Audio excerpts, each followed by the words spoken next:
नमस्कार दोस्तों, आप देख रहे हैं आपका अपना पौराणिक और रहस्यमयी चैनल वायरल वोल्ट। और आज हम एक ऐसा प्रश्न लेकर आए हैं जो सदियों से लोगों के मन को झकझोरता आया है कि आखिर रावण जैसा अहंकारी, क्रूर और राक्षस प्रवृत्ति वाला व्यक्ति भगवान शिव का सबसे प्रिय भक्त कैसे बना।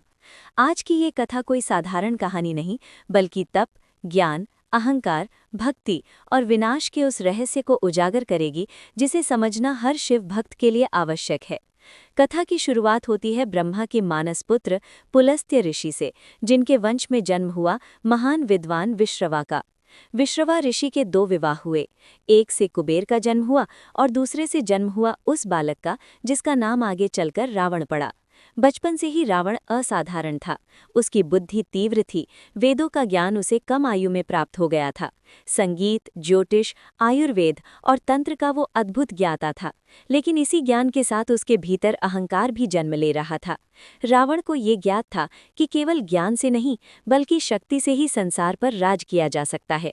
और शक्ति प्राप्त करने के लिए उसने एक मार्ग चुना, तपस्या का। रावण हिमालय की कठोर गुफाओं में गया और वहां उसने भगवान शिव को प्रसन्न करने के लिए भयंकर तप आरंभ किया। वर्षों नहीं, बल्कि हजारों वर्षों तक वो एक पैर पर खड़ा रहा। न अन्न, न जल, केवल शिव का नाम और ध्यान। कहा जाता है कि जब शिव ने दर्शन नहीं दिए तो रावण ने अपने सिर काट काट कर शिवलिंग पर अर्पित करने शुरू किए।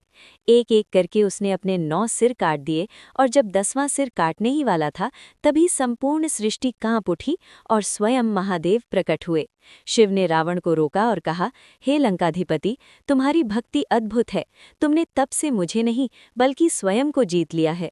शिव ने रावण को अमरता का वरदान नहीं दिया, लेकिन ऐसी शक्तियां दी जिनके सामने देवता भी कांप उठे। रावण को चंद्रहास नामक दिव्य तलवार प्राप्त हुई और शिव ने उसे अपना प्रिय भक्त स्वीकार किया। रावण ने शिव की स्तुति में जो स्तोत्र रचा, वही आगे चलकर शिव तांडव स्तोत्र कहलाया, जिसे आज भी सबसे शक्तिशाली स्तुति माना जाता है। लेकिन यहीं से रावण की परीक्षा शुरू हुई, क्योंकि शिव की भक्ति का अर्थ अहंकार नहीं, बल्कि विनम्रता है। शक्ति पाकर रावण ने तीनों लोकों को जीत लिया। उसने देवताओं को बंदी बना लिया, यज्ञ रोक दिए गए, पृथ्वी पर आतंक फैल गया, यहाँ तक कि कैलाश पर्वत को भी उठाने का प्रयास किया। जैसे ही रावण ने कैलाश उठाया, शिव ने केवल अपने अंगूठे से पर्वत दबाया और रावण का अहंकार चूर चूर हो गया। पीड़ा से कराहते हुए रावण ने फिर शिव की आराधना की और शिव ने उसे क्षमा किया, क्योंकि शिव दोष नहीं देखते, भाव देखते हैं। लेकिन रावण का पतन तय था, क्योंकि उसने भक्ति को साधन नहीं, बल्कि हथियार बना लिया था। आगे चलकर वही रावण सीता माता का हरण करता है और यही उसका सबसे बड़ा अधर्म बनता है। राम स्वयं विष्णु के अवतार होते हुए भी रावण का वध करते समय उसे एक महान शिव भक्त के रूप में सम्मान देते हैं। युद्ध के बाद राम कहते हैं कि रावण विद्वान था, शिव भक्त था, लेकिन अहंकार ने उसे खा लिया। मरते समय रावण को राम से मोक्ष का ज्ञान मिलता है और शिव की कृपा से उसकी आत्मा मुक्त होती है। यही इस कथा का सबसे बड़ा रहस्य है कि शिव भक्त होना पाप से मुक्त होने की गारंटी नहीं, बल्कि अहंकार से मुक्त होना ही सच्ची भक्ति है।